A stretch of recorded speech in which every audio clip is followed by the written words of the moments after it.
নমস্কার বন্ধুরা, আশা করি আপনারা সবাই ভালো আছেন। প্রিয়াস কুকিং ব্লগে আবারও একটা নতুন রেসিপিতে আপনাদের সবাইকে স্বাগত জানাই। আজকে আমি আপনাদের সঙ্গে মুগেশ্বরী পটল বা মুগ কালিয়া রেসিপিটা শেয়ার করব। আশা করি আজকে সম্পূর্ণ নিরামিষ রেসিপিটি আপনাদের ভালো লাগবে। তো চলুন বন্ধুরা, আজকের রেসিপিটি শুরু করা যাক। মুগেশ্বরী পটল বানানোর জন্য এখানে আমি 5টা পটল নিয়ে নিয়েছি আর পটলের খোসাগুলো এইভাবে ছাড়িয়ে নিয়েছি।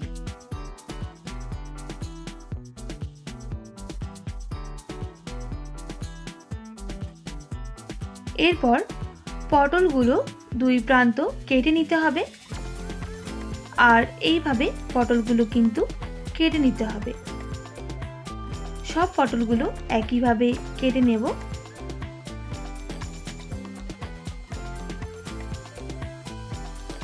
এখানে 4 থেকে 5টা আলুর খোসা ছাড়িয়ে এইভাবে কেটে নিতে হবে।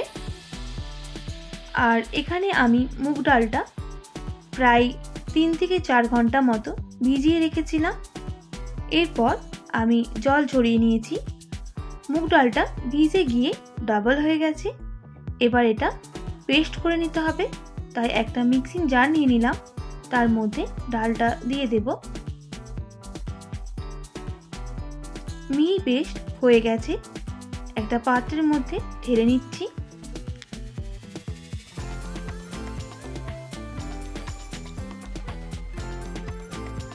এর মধ্যে দিয়ে দিচ্ছি স্বাদ মতো নুন, সামান্য পরিমাণ জিরে গুঁড়ো,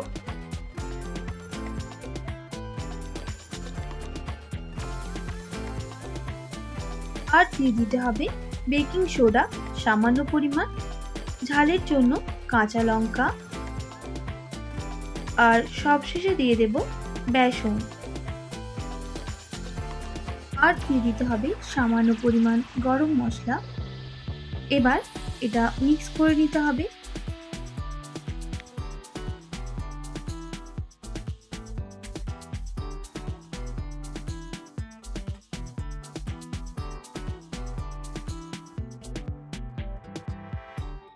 আর দিয়ে দিচ্ছি কুচিয়ে রাখা আদা। আদা দেওয়ার পর 15 মিনিট মতো এটা রেস্টে রেখে দিতে হবে।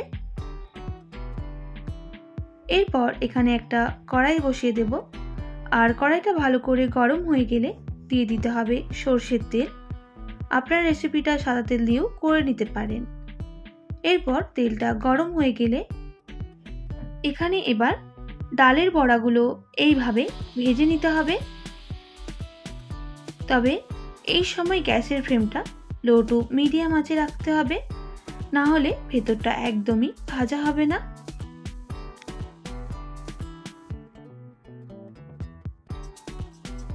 একদিকটা ভাজা হয়ে গেলে আরেক দিকটা উল্টে ভালো করে এগুলোকে ভেজে নিতে হবে।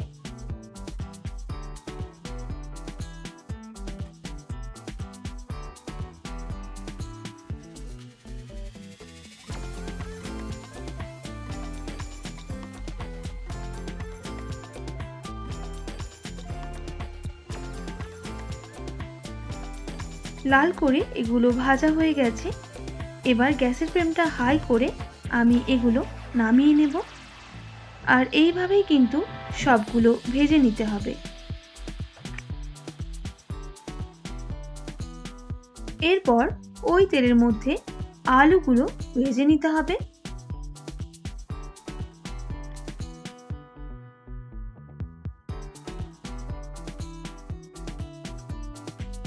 আলুর মধ্যে দিয়ে দিতে হবে স্বাদ মতো নুন আর সামান্য পরিমাণ হলুদের গুঁড়ো।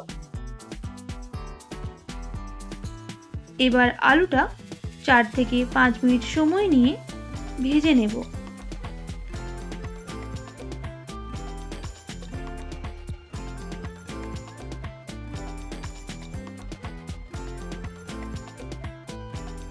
এইরকম লাল করে ভাজা হয়ে গেলে এবার নামিয়ে নিতে হবে।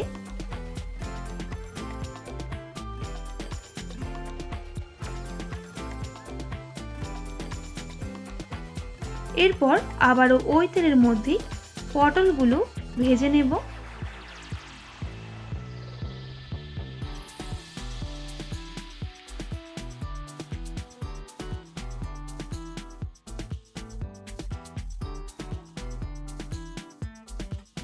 এরপর এর মধ্যে দিয়ে দেব স্বাদ মতো নুন আর লো টু মিডিয়াম আঁচে পটলগুলো ভালো করে ভেজে নেব।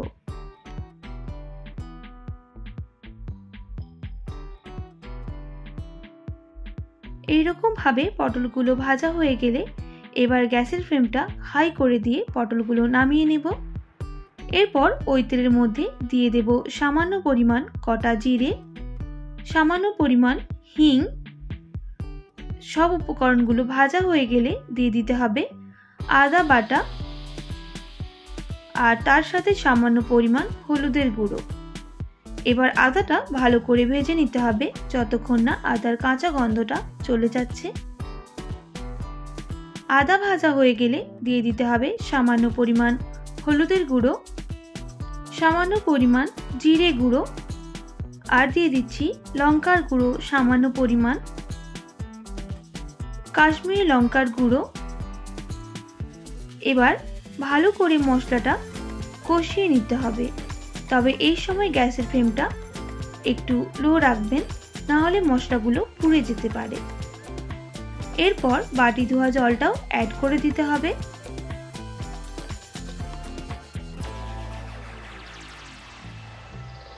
এবার মশলাটা আরো ভালো করে কষিয়ে নিতে হবে 2 থেকে 3 মিনিট সময় নিয়ে। এইভাবে কষানো হয়ে গেলে ভেজে রাখা আলুগুলো মশলার মধ্যে অ্যাড করে দেব। আবারও আমি আলুর সাথে মশলাটা বেশ কিছুক্ষণ কষিয়ে নেব।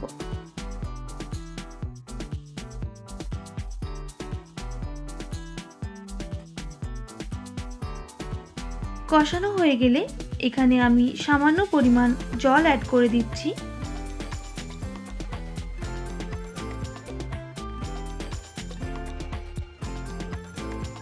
আর বেশ কিছুক্ষণ ফুটিয়ে নিতে হবে। ফুটে গেলে এর মধ্যে ভেজে রাখা পটল আর ডালের বড়াগুলো অ্যাড করে দেব। আরও 3 থেকে 4 মিনিট সময় নিয়ে এটা ফুটিয়ে নিলেই হবে। এর মধ্যে দিচ্ছি স্বাদ মতো নুন আর স্বাদের জন্য সামান্য পরিমাণ চিনি আর সবশেষে দিয়ে দেব সামান্য পরিমাণ গরম মশলা। এবার ভালো করে উপকরণগুলো মিক্স করে নিতে হবে।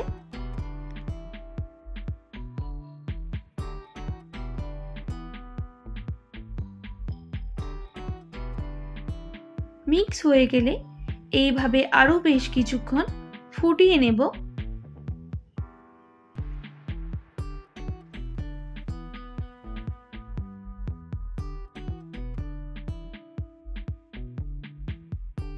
এরপর আমি দেখে নেব আলুটা ভালো করে সেদ্ধ হয়েছে কিনা। তো দেখুন বন্ধুরা, একদম রেডি হয়ে গেছে। এবার গ্যাসের ফ্লেমটা অফ করে দিতে হবে। আপনারা এখানে ঘিয়ের ব্যবহার করতে পারেন, আমি কিন্তু ঘিটা আর দিলাম না। একদম রেডি হয়ে গেল আজকের রেসিপিটি। আশা করি আজকের রেসিপিটি আপনাদের ভালো লেগেছে। একবার অবশ্যই বাড়িতে এইভাবে ট্রাই করবেন, আর কেমন লাগলো কমেন্ট করে জানাতে একদমই ভুলবেন না। যদি ভালো লেগে থাকে অবশ্যই একটি like, comment, share and subscribe করে আমার পাশে থাকার অনুরোধ রইল।